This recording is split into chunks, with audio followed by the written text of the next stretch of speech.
En este primer ejercicio nos dan un diagrama de barras que representa los deportes preferidos por los alumnos de una clase y nos hacen una serie de preguntas.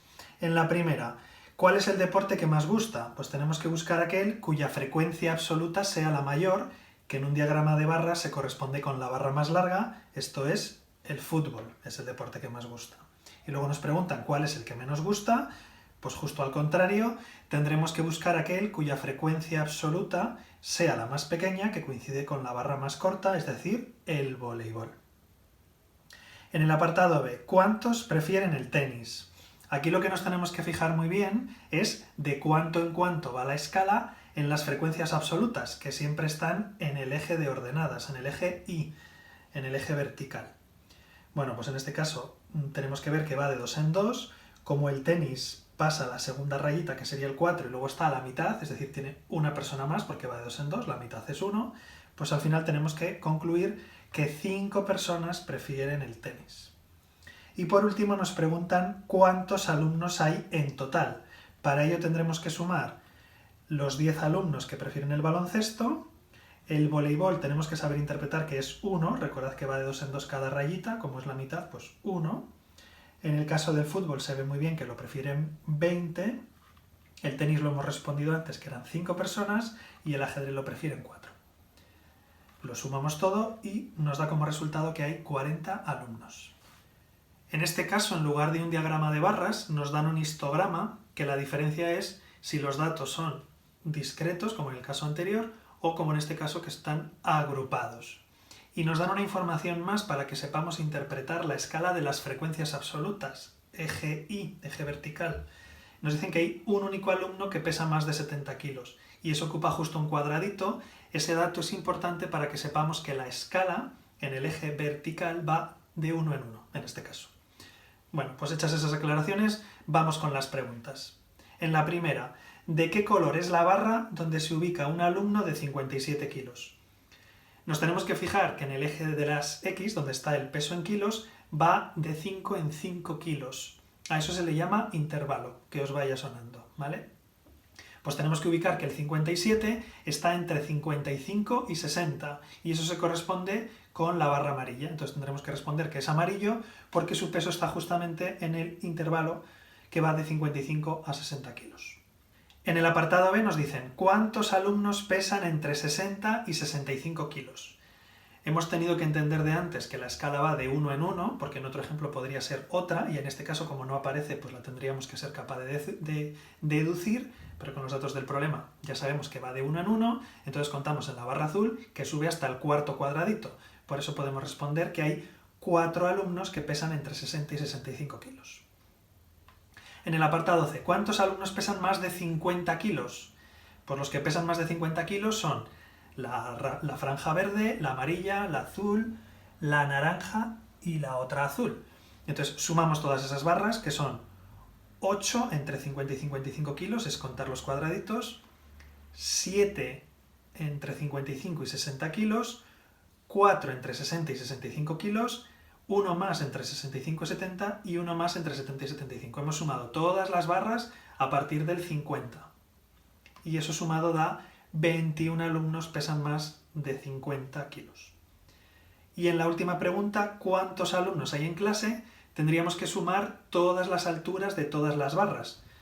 En este caso, como ya hemos sumado todas las 5 barras de la derecha, pues solo tengo que sumar las 2 barras de la izquierda, que son 2 alumnos entre 40 y 45 kilos, 6 alumnos más entre 45 y 50, y luego todos los demás, los que pesan más de 50, ya sabemos del apartado anterior que son 21. Si no, podría volver a poner más 8, más 7, más 4, más 1, más 1. Pero bueno, el resultado va a ser el mismo y resulta que hemos medido el peso de 29 alumnos. Vamos a construir ahora el diagrama de barras y el polígono de frecuencias de 2 ejercicios que ya hemos hecho con anterioridad. En el primero teníamos una variable cualitativa, porque no se podía medir, y ya conocíamos, entre otras cosas, porque la tabla la teníamos más completa, conocíamos las frecuencias absolutas. Para hacer tanto el diagrama de barras como el polígono de frecuencias, en el eje de las X siempre va a ir nuestra columna de valores, que en este caso, en este problema o en este ejercicio, significaba cuál era la actividad preferida. Como la variable no tenía un orden concreto, pues lo hemos hecho en el mismo orden que nos lo daba el problema en su momento, que era los que les gusta practicar deporte, que lo hemos representado por una D, a los que les gusta leer, que lo hemos representado por una L, a los que les gusta ver la televisión, representado por una T, los que preferían salir con amigos, representado con una S, y los que preferían jugar a videojuegos, representado con una V. En este caso sí que es verdad que el orden podría ser otro y estaría bien. En el eje vertical, en el eje de ordenadas, en el eje Y, tiene que ir siempre la frecuencia absoluta, con lo que significa en cada ejercicio, que en este caso es el número de alumnos que han elegido cada una de esas actividades. La escala tendremos que jugar con ella para que por lo menos alcancemos el valor más alto, que en este caso es 13. Por eso yo he ido haciéndolo, solo los marco de 2 en 2 para no sobrecargar el eje, y en este caso pues me he preferido pasar del 13 hasta llegar a 14. Lo que tenemos que hacer es, para el deporte, pues una barra vertical que llegue hasta una altura de 10. Para la lectura, pues lo mismo, que llegue hasta el 6. Para ver la televisión, lo mismo, una barra que llegue hasta el 4. Para salir con amigos, una barra que llegue hasta el 13. Y que prefieran videojuegos, una barra que llegue hasta el 7. Estas 5 barras serían el diagrama de barras.